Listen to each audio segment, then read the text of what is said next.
Hi everyone, welcome to my tutorial on how I draw faces. And in this video, I have broken it down into sections, which you can see on the screen, so you can skip to whichever part you want to watch. But before we get started, I do want to say that this video is sponsored by Skillshare, and I want to thank them for sponsoring another one of my videos. If you guys haven't watched the previous ones that I've done with them, they will be in the cards section. But basically, Skillshare is an online learning community for creators taught by fellow creators. And they've got a range of classes from design classes and business classes and so much more. And you can actually get unlimited access to all of these with a premium membership, which is an annual subscription, and you pay less than $10 a month. What I actually love about this platform is that some of the teachers can provide a worksheet or a project or an assignment for you to do, and you can post it back on the platform and get feedback from the teacher as well as from people who are also watching the class. So I do think it's really good value for money, and it's a really great resource that I highly recommend.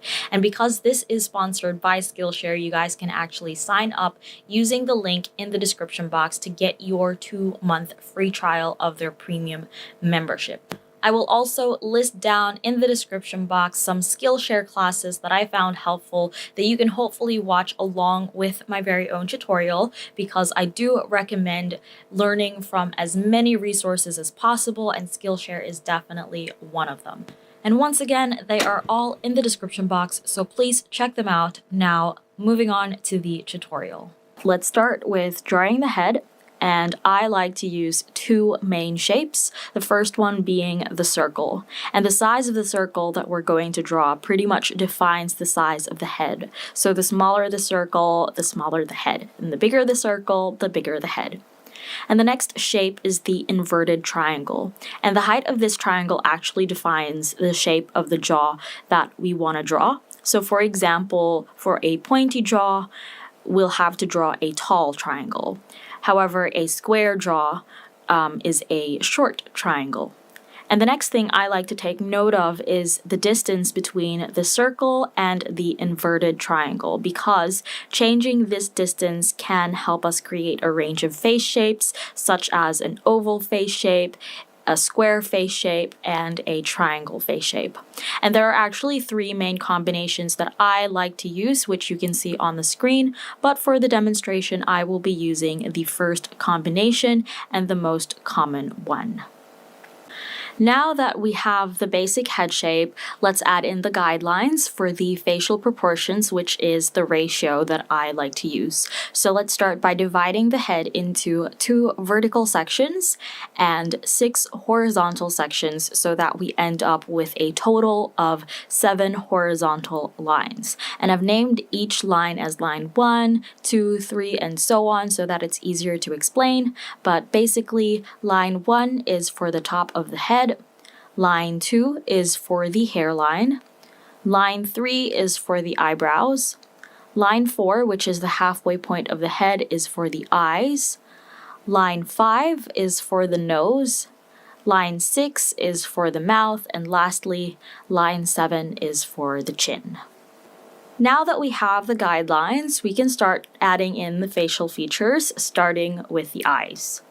When drawing the eyes, I like to start with a basic leaf shape on line 4. And the height of this shape can determine how big or how small the eyes we want to draw. I also like to take note of the outer point, because changing the placement of this, whether it's a little bit higher up or a little bit lower, it can give us a range of eye shapes, such as an almond eye shape or a downturned eye shape.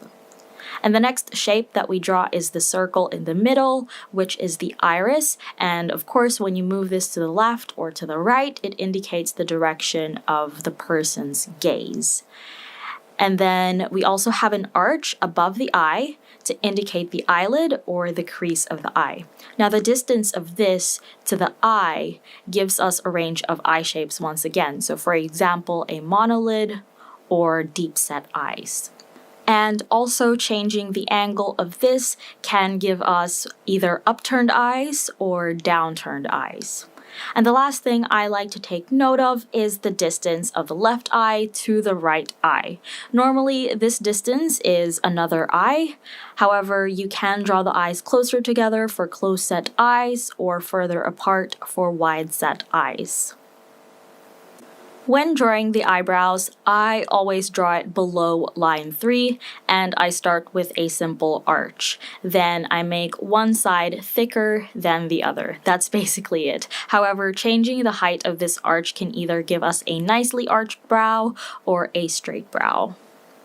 When drawing the nose, I like to start with a circle just above line 5, and the size of this circle can give us a range of nose shapes. So for example, the smaller the circle, the pointier and narrow the nose usually is, whereas a bigger circle creates a wider and rounder nose. I then draw 2 arches for the nostrils, and the height and angle of this arch can also be changed for a bit of diversity. I also like to draw 2 more lines that look like the letter C to complete the nose, and the final touch are 2 lines for the bridge of the nose. So it connects down from the eyebrows to the circle that we drew for the nose. And you can draw this as light or as heavy as you want, depending if you want this to be way more pronounced. When drawing the mouth, I start with a basic leaf shape with a V cutout on top and a line in between. And I draw this on top of line 6, and the width of this is normally wider than the width of an eye. But changing this width basically gives you either small lips or wide lips. And then changing the height of this shape can actually also determine how large and plump you want the lips to be or how thin the lips are. And then, of course, you can alter the shape to create a more realistic look of the lips. When drawing the ears, I like to start with a line that looks like the letter C. And the degree of this line's curve pretty much determines the size of the ear from the front view. So some people do have ears that stick out, so that will be a very curved C that we draw, whereas some people's ears don't really stick out as much, so the curve of the letter C that we draw isn't as pronounced.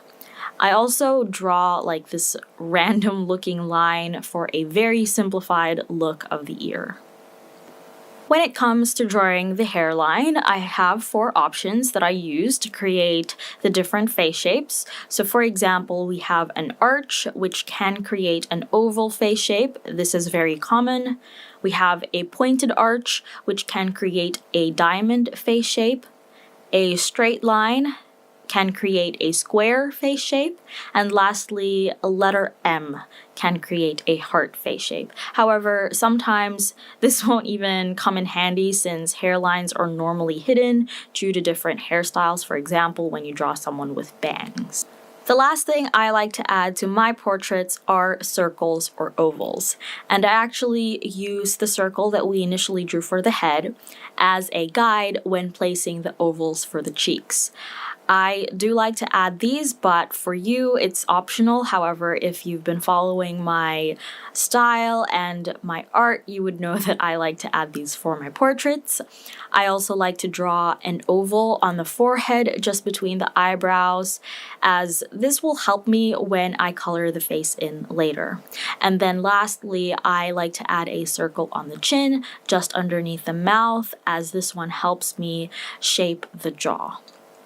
And as a bonus, feel free to draw the neck. For a more realistic look and something that I personally like, I draw it almost as wide as the jaw. However, you can change the width to make it nice and slender.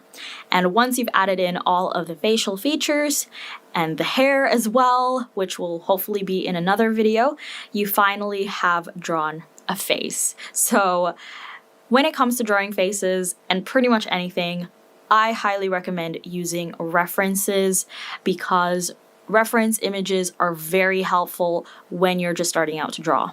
And it also gives you an idea of the diversity in faces, face shapes, and facial proportions. So I do hope that you've got an idea of what the basics are and how you can change that up through this video. I also highly recommend practicing regularly to try out other combinations and pretty much to experiment with the guidelines that I've shown you in this video. There are honestly no rules. Anything that I've showed you in this video only serves as a guide. So technically, it is up to you whether or not you want to follow them. But I do hope that you have found this helpful. In the description box are some links to resources and an exercise sheet that I've also included. And lastly, of course, I hope that your main takeaway from this is to have fun, because that's the most important part of drawing. Have fun and enjoy the process. So if you like this video, and I hope that you did, if you found this helpful, and I also hope that you did, please give this video a thumbs up, leave a comment in the comment section down below of anything you'd like to see from me in the future, because I would like to bring this channel back to life.